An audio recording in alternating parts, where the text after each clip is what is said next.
What are some of the crazy stuff that you like seen in the feds as far as just like with people's crimes or situations? I mean, because in the feds, I mean, you see people, man. You talk to people and like, damn, this dude was getting money, or this is, some of the cases is mind blowing. Like, it's like something from a movie.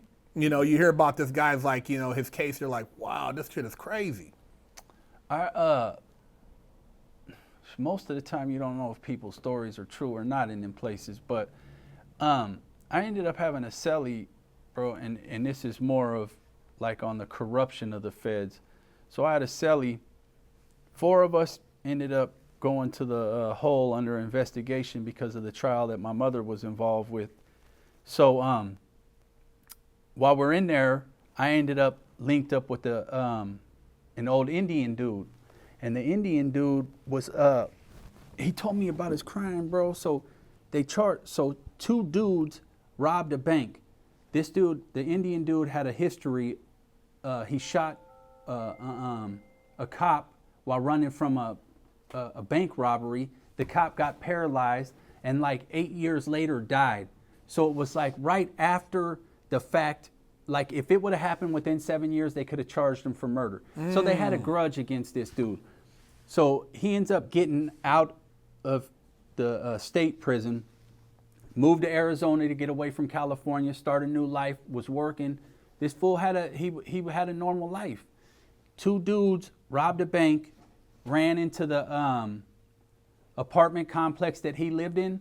So they read like everybody's name, did their research and said, oh, this dude right here was a bank robber. So they arrest this dude. The place that he worked for says it's impossible for him to have checked out of work, got to this bank, robbed it, and made it back to check in time.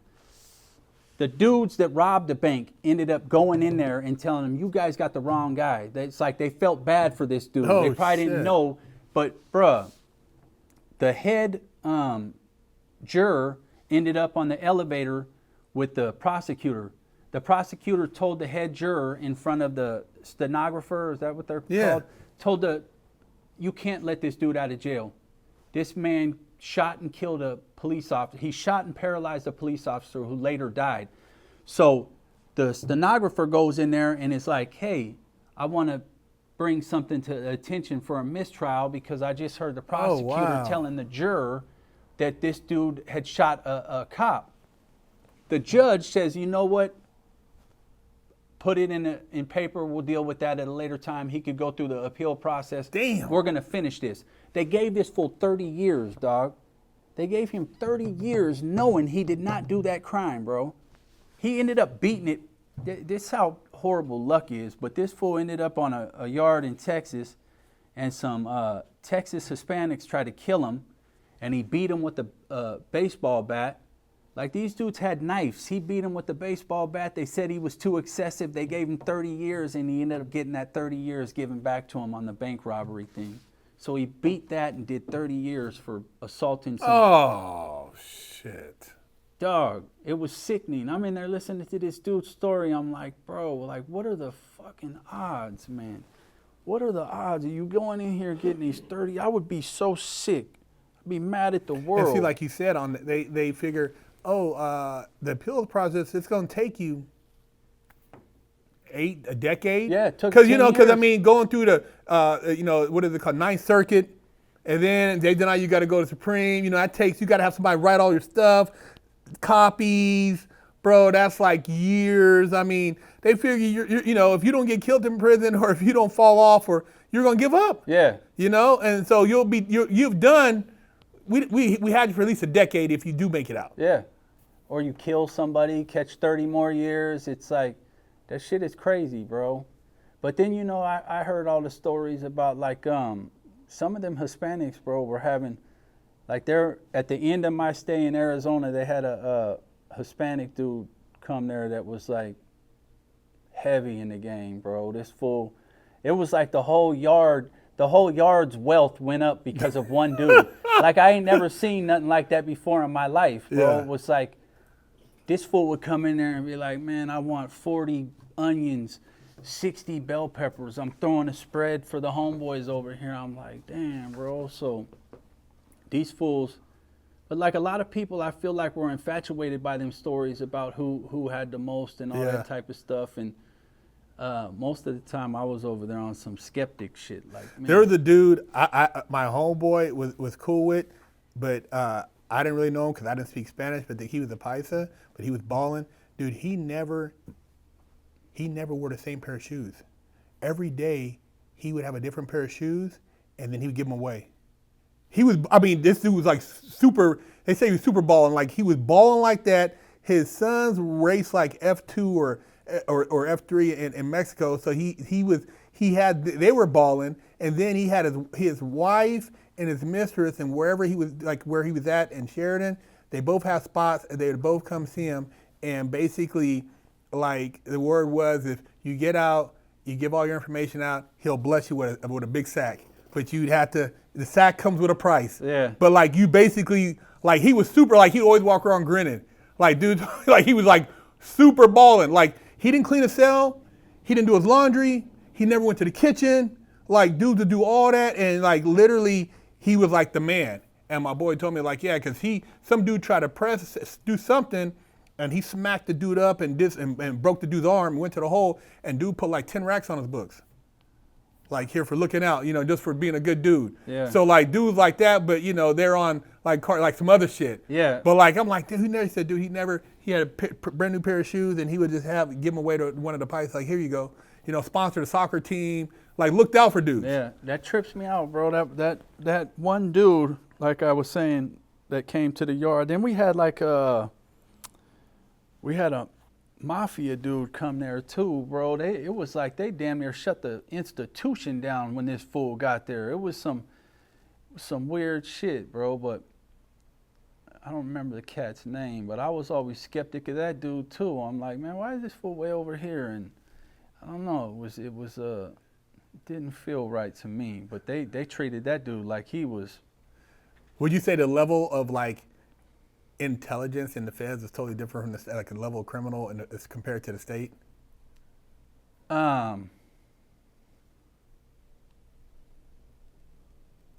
Yes and no, because I feel like eventually, how once they started doing the mass RICOs, dog, where they was bringing in everybody, it was like the majority of the time it was the big fish in the small pond. Do you remember when that shit came out? Yeah. Because it was when we was in there. So it was like some dude from Utah got arrested with it was like nothing, maybe a pound of weed, but he had a gun. He ended up getting like fucking 50 years or something. But like they tried changing the laws after that, and they was calling it the big fish in the little pond. But they was trying to arrest. They was like, here, these kingpins that are bringing in all the dope are getting 5 years because they're cooperating, and all these dudes that are selling the beat down dope on the corners are getting 30 and 60 years. It's like this shit ain't fair. So I feel like once upon a time, dog, before they started filling up all of the federal system with like the street kids again, it was more of a professional thing, probably. You know what I mean? Where the criminals that were in the feds were usually the more sophisticated ones, to where. Yeah. I think at the tail end, like when I was in there, because I remember talking to an OG who had been in there like in the 80s, and he said once they started bringing in like a lot of gang elements for the bank robberies, it changed. And then they had the illegal entry. They started just bringing in like all the, it changed. But he said back in the day, it was just like totally different. You know what I mean? And the gun laws? The gun laws if changed, you're a felon, ex-felon in possession of a firearm, start throwing them in there. So it's just like, that was my observation. I was like, I still seen the old school cats that, and you could tell how they moved is because they didn't want to be around nobody. They're like, these cats are like, man, I can't. It was almost like they was insulted by these cats that shouldn't be in these institutions that they're in were there. As weird as that seems, it was like, nah, these dudes aren't. One of the different things I noticed too in the feds was that the racial stuff, like I said before, my mentor, the white guy, and I had some other cats I worked out with where we couldn't have worked out in the state, but because the feds was a little bit different, you were able to kind of like socialize different. And then in the law library, you have guys who were educating themselves. So if you were in there, you kind of got a different look at you because you weren't like really into bullshit, so people kind of looked at you different because there was a lot of guys. There's some white guys like, Big Herc, let me get in on the spread, I mean, they throw in a couple beef sausages, and we had these, because we were getting down there like, and people like, damn, Big Herc up in there cooking, because it's me, Mexican dude, and another mixed dude, and we would all get down. And then the white dude throw in, and they're like, damn, he can eat with you guys, but that's how we were cool like that. But I just noticed it was a little bit different the way we moved, and I had more animosity from other brothers looking at me getting down with all these different cultures than anything else. Like, why these dudes cool with me? But like, I knew how to talk to a lot of different people because that's how I grew up. Yeah, no, I think I got that same attention, man, but because I feel like the feds was more like the Bay Area, man. People just vibed with each other, you know what I mean? And I enjoyed that aspect of the feds, bro. Like some of my closest friends were Samoans from right down here. Mm-hmm. Like I was real tight with all the islanders, bro. And like in different situations that might not have been able to happen. Mm-hmm. So, but I valued the feds for that type of shit, dog, because I got to socialize with all kinds of different people from all different walks of life, from different places. You go in there and learn how people from Chicago say Joe or Charlie or whatever, you know what I mean? People from over here say Slim, and it was just unique.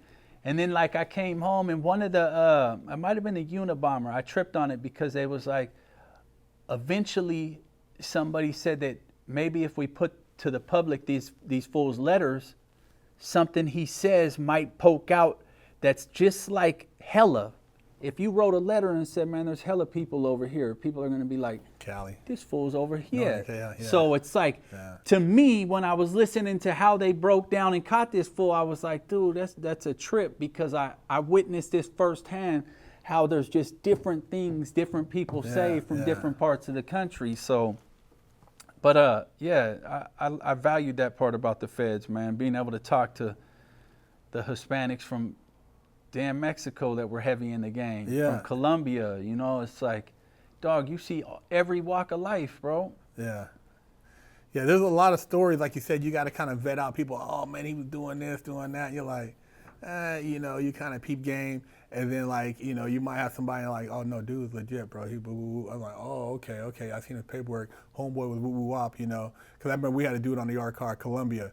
He's like, oh, it was 2 soccer games, and one dude was supposed to be, I think like from Mexico, somewhere in Mexico, and this dude's like, let's bet 50,000 on the game. These dudes are talking. I'm like, damn, he talking like that, like they really got it. He's like, I got it.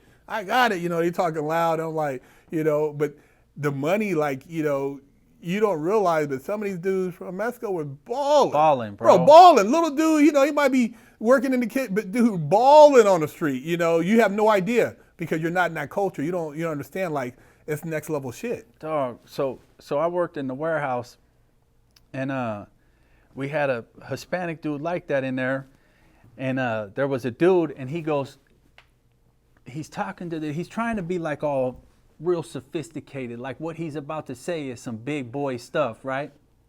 So he goes, hypothetically speaking, and he had the most serious look on his face. He says, what could we get done if I had 100,000 stashed? And this dude dog, like I felt bad for him. He was like, 100 grand. Talk to me about no 100,000. And he was serious, bro. He's like, man, I'm metric tons over here, bro. Yeah. And he's in broken English. It was just like, man, these fools are having real money, dog. This fool's in prison talking about, don't talk to me about no 100,000. Come on, man. Like that ain't shit. That ain't nothing. Yeah. When you're moving metric tons, bro, that shit's like, I can't even imagine. Yeah. There's stories I've heard, guys, $1 million buried in walls and, up by the border. These dudes that have money, they're stashing in places. I mean, crazy stories. You're like, damn, they were getting money, like crazy money like that. They didn't even know what to do with their money, bro. No. When you're having that much money, you don't even know what to do with it.